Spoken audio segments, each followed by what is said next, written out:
today's video is a quick little tag video. Now you can't see, but there's a baby like sleeping in the crook of my arm down here.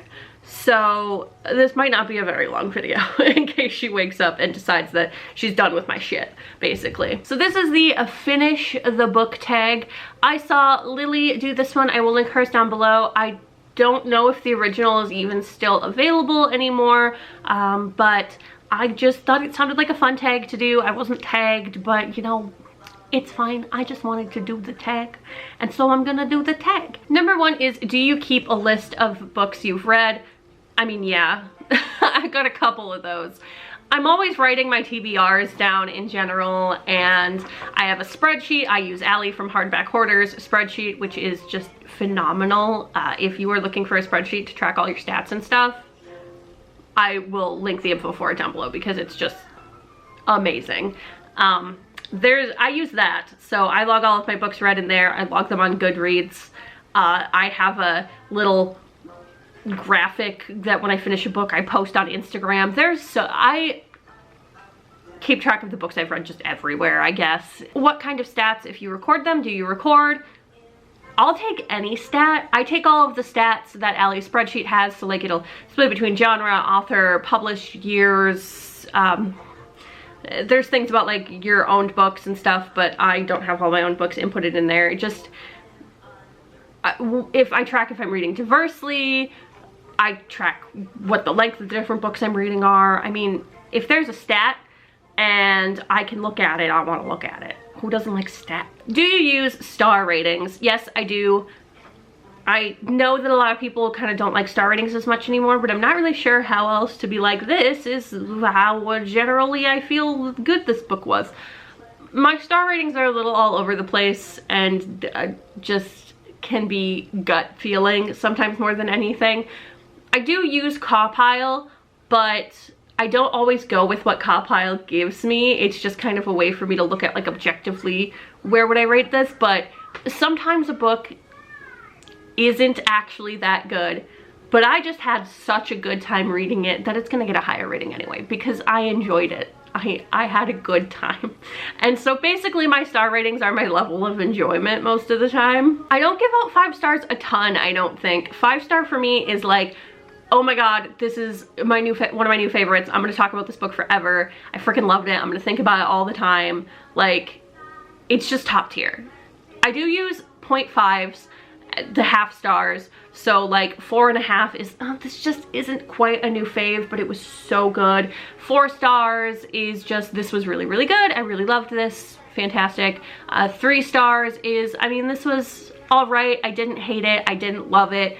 I enjoyed reading it, but it's not gonna leave a lasting impression on me most likely. 2 stars is, why? That was horrible. I did not have a good time with that. I probably should have just DNF'd that. 1 star is, what the fuck? Why is this published? Why did you write this? I hated everything about this. Or it had something so deeply problematic that I just don't think the book should even exist, basically. Like, it's just gross. Basically, it's, this book is disgusting and I would like to burn it in a trash fire, thank you. Number 4 is, do you review books? I mean, we're here, are we not?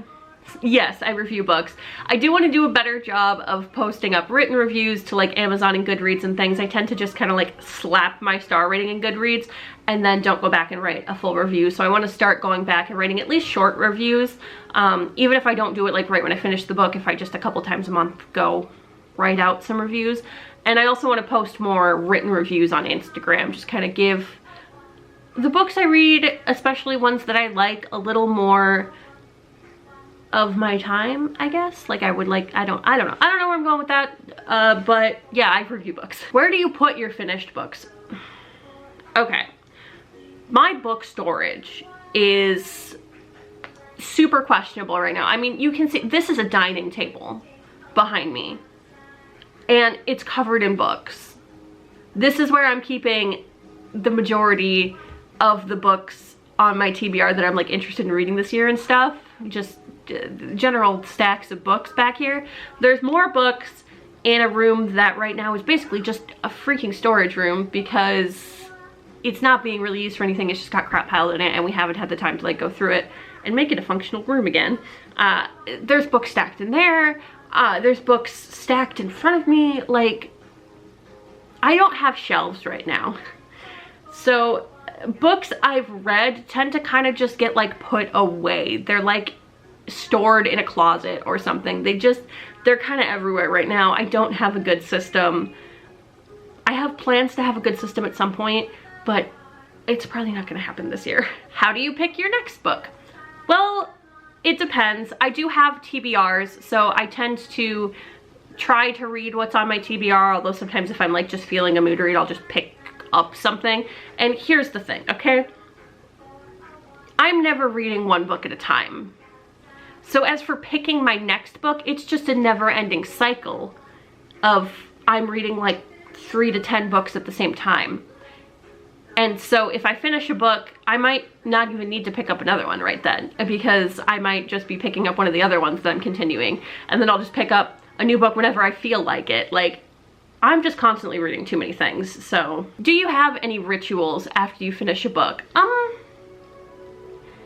I guess sort of. I don't like do anything special with the book or anything. I'll put the book in my stack for my wrap up at the end of the month, which is just back on this table again as well. So it'll get added to the stack. I'll stick my rating in Goodreads. I usually do that right away. I'll stick my little graphic on Instagram, update that. But other than that, I mean, I'll enter it in my spreadsheet, but I don't always do that right away because I like to do that at my computer. So, I mean, I guess I write it real quick and put that I finished it, but I don't like do anything special, I guess. I don't know. And lastly, who do you tag? If you saw this video and you want to be tagged, just consider yourself tagged. I guess I would say Hannah, because I like to just make Hannah do all the things, and Christina, you have to do this too. And Celine. There you go. I tagged some people. We'll call it good. If you watch this and you want to be tagged, just do the video. It's fine. Anyway, that's it. It was just a super quick video today. Thank you for watching. Make sure to like the video. Comment down below what your answers to any of these questions are. You know, if you have any specific reading habits, tracking habits, things like that. Go ahead and comment that stuff down below. I like to talk to you. Subscribe if you want to see more of my face. And I will see you in the next one.